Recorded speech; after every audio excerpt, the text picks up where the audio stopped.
Assalamualaikum warahmatullahi wabarakatuh. Selamat berjumpa kembali teman-teman di channel kesayangan kita, Sir Irfan's Channel. Anda sangat beruntung bisa menemukan video pembelajaran TOEFL ini teman-teman. Kenapa saya katakan Anda sangat beruntung? Paling tidak saya mempunyai 3 alasan. Ya, yang pertama bahwasanya video ini dibuat dengan sangat hati-hati teman-teman, ya, untuk meminimalisir kesalahan tentunya. Nah, meskipun tetap masih ada kekurangan, ya yang namanya manusia, ya itulah batas kemampuan saya. Ya, kalau teman-teman ada kritikan atau masukan saran, ya silakan nanti dituliskan di kolom komentar teman-teman ya. Nah, kemudian alasan saya yang kedua teman-teman adalah bahwasanya video ini dibuat bagaimana supaya desainnya mudah atau gampang difahami. Ya. Nah, sehingga video ini bisa dimanfaatkan oleh semua orang ya, baik bagi teman-teman sebagai pemula ya, ataupun bagi teman-teman yang sudah tingkat skillful ya, atau sudah paham dengan TOEFL. Nah, kemudian alasan saya yang ketiga adalah bahwasanya video ini juga dibuat secara lengkap teman-teman ya, secara lengkap. Nah, jadi baik dari segi materinya, baik dari segi latihannya maupun dari segi pembahasan soal-soalnya. Nah, jadi teman-teman paling tidak ketiga buah alasan itu saya mengatakan bahwa Anda sangat beruntung ya. Anda sangat beruntung menemukan video pembelajaran ini. Good. Nah, pada skill yang pertama ini teman-teman ya, di mana judulnya adalah be sure the sentence has a subject and the verb. Ini merupakan video bagian yang kedua, di mana kemarin kita sudah bahas video bagian yang pertama. Setelah nanti video bagian yang kedua ini akan kita lanjut video bagian yang ketiga, atau barangkali akan menjadi video bagian yang terakhir daripada skill yang pertama ini. Nah, baik. Sekedar mengingatkan kembali teman-teman bahwasanya ya, berbicara tentang be sure the sentence has a subject and the verb, ya bahwasanya sebuah kalimat itu mempunyai sebuah subjek dan sebuah predikat. Ya, ini dia ya kata kuncinya, sebuah kalimat harus memiliki minimal unsur subjek dan predikat ya. Nah, di mana nanti permasalahan yang muncul adalah Anda akan bingung ya, dikarenakan 3 hal. Yang pertama adalah subjek atau verbnya tidak ada ya, kemudian yang kedua subjek dan verbnya tidak ada, yang ketiga extra subject atau extra verb. Artinya teman-teman ini kembali sekedar mengingatkan, atau kalau Anda kebetulan baru menemukan video ini silakan tonton ya video skill pertama bagian yang pertama ya, di situ saya sudah jelaskan. Namun ya tidak ada salahnya kembali kita pertegas ya. Yang membuat Anda bingung adalah subjek atau verbnya tidak ada. Nah, artinya begini teman-teman ya. Subjeknya ada tetapi verbnya tidak ada, atau kebalikannya. Verbnya ada tetapi subjeknya tidak ada, begitu ya. Tuh hal yang pertama akan membuat Anda bingung ya dalam soal TOEFL ini. Kemudian yang kedua adalah subjek dan verbnya tidak ada. Subjeknya tidak ada, verbnya juga tidak ada, begitu. Ya, itu juga akan membuat Anda bingung. Atau yang ketiga adalah extra subject atau extra verb. Ya, subjeknya lebih dari satu atau verbnya lebih dari satu. Di mana teman-teman dalam sebuah kalimat subjek tidak boleh lebih dari satu kecuali dipisahkan oleh connector. Begitu juga dengan verb. Verb juga tidak boleh lebih dari satu kecuali dipisahkan oleh connector. Ya, seperti itu peraturannya. Oke, good. Sebelum kita lanjut teman-teman pembahasannya, ya saya harapkan teman-teman tidak keberatan untuk memberikan like, ya share, dan tentunya subscribe, dan silakan di tap tombol loncengnya supaya Anda menjadi orang yang pertama untuk mendapatkan video-video pembelajaran terbaru berikutnya.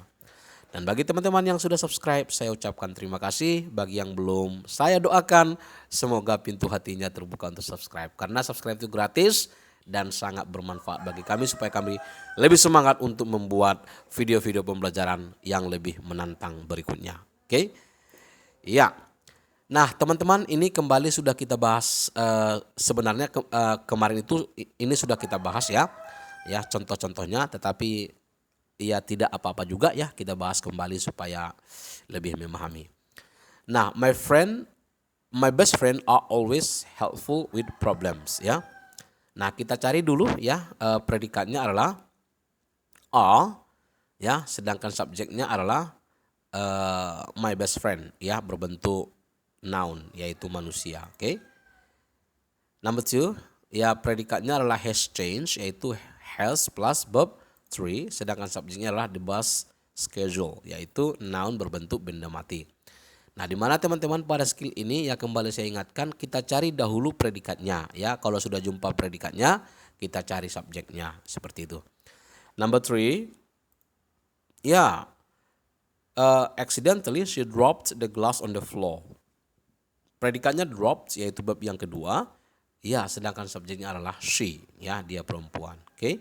Number four, predikatnya adalah is paying ya, yaitu to be plus verbing. Sedangkan subjeknya adalah the customer berbentuk noun manusia. Yang kelima ya, the professor handed the syllabus to the students. Predikatnya adalah handed yaitu verb yang kedua atau verb to. Sedangkan subjeknya adalah the professor noun berbentuk manusia. Nah, sebagaimana teman-teman sudah saya sampaikan pada video bagian yang pertama dari skill yang pertama ini, bahwa yang namanya predikat itu ada 3 jenis ya, ada 3 jenis yaitu to be, verb atau modal auxiliary. Sedangkan subjek itu pasti berbentuk noun atau kata benda seperti itu ya. Oke, very good. Nah, sekarang teman-teman pada video bagian yang kedua ini kita akan membahas ya exercise 1 ya. Latihan yang pertama daripada TOEFL skill yang pertama. Okay, underline the subject once and the verb twice in each of the following sentences, then indicate if the sentences are correct or incorrect. Nah, jadi kita mencari subjek dan predikatnya. Predikatnya atau verbnya 2 kali garisnya ya, sedangkan subjeknya garis bawahnya 1 kali. Oke. Nah, number 1, ya kita sudah jumpa predikatnya yaitu when, verb yang kedua. Sekarang kita mencari subjeknya. Apakah ada subjek sebelumnya? Oke, kita lihat. Oh, ternyata sebelumnya adalah adverb of time ya, berarti no subject atau missing the subject. Berarti kalimat ini adalah incorrect. Nah, supaya correct bagaimana caranya teman-teman? Bagaimana teman-teman caranya? Kita tambahi mungkin di sini subject. Misalnya apa? Last week I went fishing atau she went fishing atau terserah ya subjeknya apa saja. Oke? Very good. Number 2. A schedule of the day's events can be obtained. Ya, sudah dapat di sini ya predikatnya can be obtained yaitu modal plus be plus verb yang ketiga atau verb 3. Apakah ada subjeknya? Kita lihat ya. Iya, a schedule ya, a schedule, jadwal ya, noun, kata benda. Nah, berarti kalimat ini sudah correct. Nah, seperti inilah kita menganalisa exercises yang ada pada skill yang pertama ini teman-teman ya. Oke, very good. Nah, let's check it out ya. Oke, ini teman-teman semua pertanyaannya number 3 until number 10. Oke. Let's discuss one by one. Oke. Mari kita diskusikan satu persatu. Number 3, a job on the day shift or the night shift at the plant available. Oke, coba teman-teman kita analisis ya. Yang pertama langkahnya kita cari predicate ya, to be atau verb atau modal. Apakah ada predikatnya? Iya, missing predicate. Di sini tidak ada teman-teman ya predikatnya ya. Nah, berarti ini semuanya adalah subjek ya. Tidak ada to be, tidak ada verb dan tidak ada modal auxiliary. Oke, berarti kalimat ini adalah incorrect. Nah, lantas teman-teman pertanyaannya bagaimana caranya? Ya, kamu juga harus tahu ya. Bagaimana caranya sebaiknya kalimat ini kita perbaiki supaya menjadi kalimat yang standardized atau grammatical ya. Atau kalimat yang benar ya. Nah, seperti ini teman-teman. Kita tambahkan apanya? The predicate. Ya, contohnya adalah is ya. Jadi kalimatnya menjadi a job on the day shift or the night shift at the plant is available. Nah, sekarang kita sudah dapat predikatnya. Ini subjeknya. Oke, seperti itu teman-teman ya. Ya, very good. Number 4, the new computer program has provides a variety of helpful application. Kita cari teman-teman predikatnya, apakah ada predikatnya? Ya, di sini predikatnya ada dua, has and provides. Ya, has and provides. Yang pertama adalah auxiliary, yang kedua adalah verb one. Nah, oke. Nah, jadi ini yang kita sebut dengan double verb. Ya, verbnya ada dua. Pertanyaan saya, apakah boleh teman-teman verbnya ada dua dalam satu kalimat?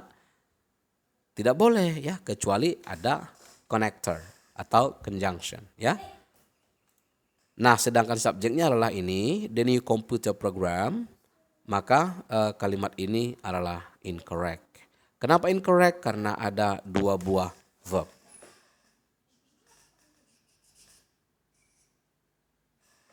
Oke, ya, baik teman-teman. Nah, lantas bagaimana caranya kalimat ini bisa kita perbaiki ya? Baik, kalimat ini bisa kita perbaiki dalam tiga cara ya. Cara yang pertama teman-teman seperti ini. The new computer program has provided a variety of helpful application. Jadi has provided. Nah, ini adalah kalimat present perfect tense ya.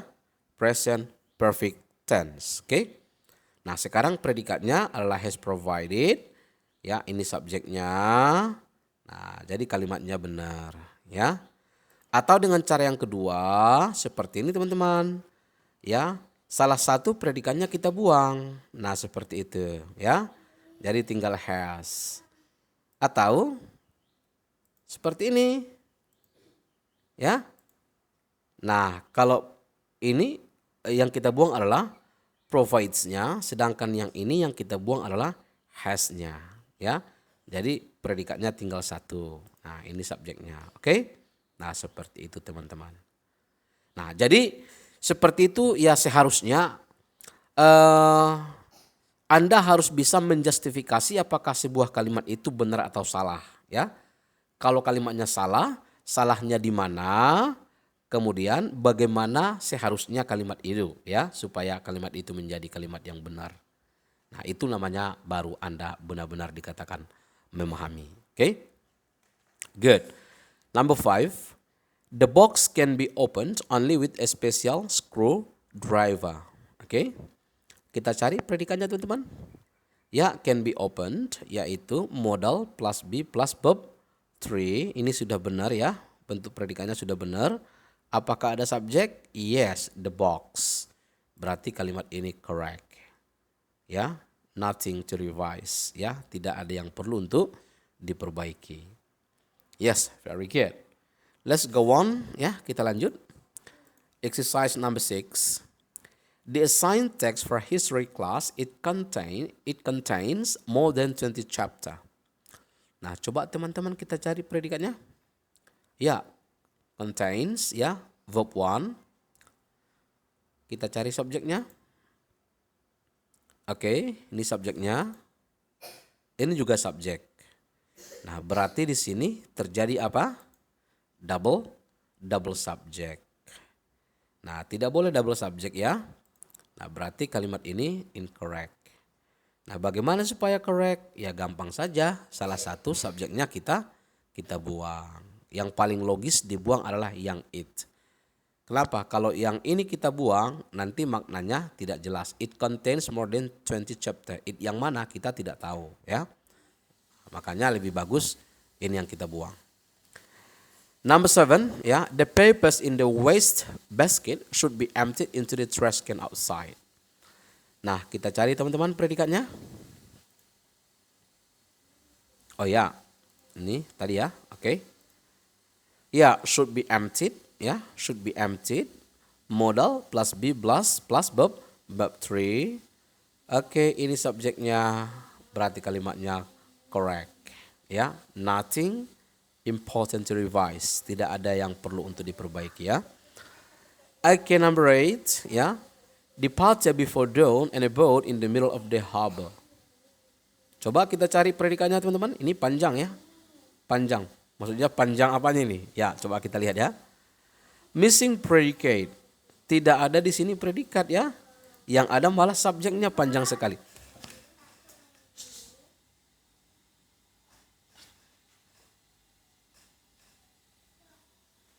Tidak ada teman-teman di sini predikat ya. Yang ada adalah subjeknya sangat panjang. Nah, berarti kalimat ini incorrect. Nah, supaya kalimat ini benar, ya bagaimana cara kita memperbaikinya? Berarti tambahkan predicate ya. Misalnya seperti ini teman-teman. Departure before dawn and a boat in the middle of the harbor is scheduled. Nah, sekarang kita sudah dapat predikatnya. Ini subjeknya seperti itu ya. Oke. Ini hanya contohnya teman-teman ya, is scheduled.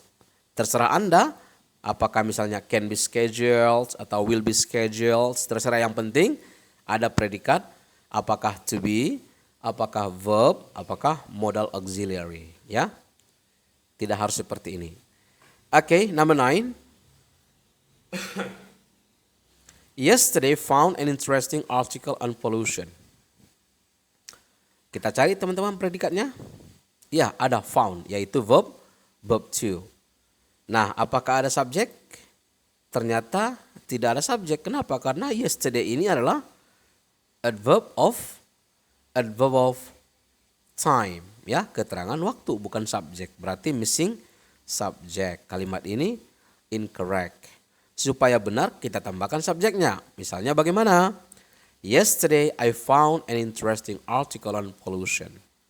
Nah, misalnya bisa subjeknya I atau we atau you atau they atau he atau she atau it atau terserah ya, yang penting subjek. Ya, ingat subjek itu berbentuk kata benda atau kata ganti subjek ya. Seperti itu. Ya, so far so good. Let's go on ya. Ini tadi predikatnya, ini subjeknya ya. Number 10 ya teman-teman. The new machine is processes 50% more than the previous machine ya. Kita cari teman-teman predikatnya. Yang pertama ada to be ya. Yang kedua ada processes ya. Verb 1. Nah, di mana teman-teman bentuk predikat kan tidak bisa seperti ini ya. Ini adalah simple present, simple present tidak bisa kecuali processing menjadi continuous, oke lah. Atau processed menjadi kalimat pasif, oke lah. Kalau seperti ini tidak bisa, ini namanya double predicate ya. Nah, berarti harus ini double predicate atau double verb, sedangkan subjeknya the new machine. Tetapi kalimat ini masih incorrect. Kenapa? Karena there is double verb here. Ada double verb. Nah, bagaimana caranya? Ya, caranya verbnya kita buang ya, kita buang satu ya, is. Nah, jadi verbnya tinggal processes, tinggal satu. Ini subjeknya. Jadi benarlah kalimat ini. Nah, seperti itu dia teman-teman ya. Nah, jadi pastikan bahwasannya pada skill 1 ini Anda memahami yang mana predicate dan yang mana subjek ya. Kemudian periksa subjeknya apakah tunggal atau lebih dari satu. Kemudian periksa predikatnya apakah tunggal atau lebih dari satu. Nah, kemudian